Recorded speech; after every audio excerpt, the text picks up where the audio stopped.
ఈ మధ్య హీరోయిన్లు కేవలం నటన మాత్రమే కాదు ఇంకా చాలా చేస్తున్నారు. ముఖ్యంగా ఎక్కడైతే సంపాదిస్తున్నారో అక్కడే ఖర్చు పెట్టాలని డిసైడ్ అయిపోయారు కూడా. అందుకే మంచి కథలు వస్తే తామే నిర్మాతలుగా మారుతున్నారు.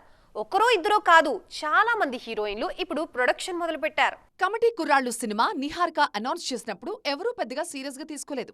కానీ ప్రొడక్షన్ ను నిహారిక ఎంత సీరియస్ గా తీసుకున్నారనేది ఫస్ట్ సినిమా రిజల్ట్ చూసిన తర్వాత అర్థమైంది. తాజాగా పింక్ ఎలిఫెంట్ బ్యానర్ పై రెండో సినిమా ప్రకటించారు నిహారిక.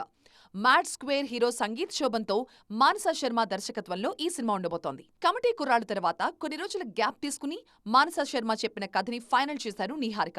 ఒకవైపు నటిస్తూనే మరోవైపు నిర్మాతగానూ బిజీ అవుతున్నారు. మరోవైపు సమంత కూడా ట్రాలలా మూవింగ్ పిక్చర్స్ బ్యానర్ పై శుభం అనే సినిమాను నిర్మిస్తున్నారు. త్వరలోనే ఇది విడుదల కాబోతోంది.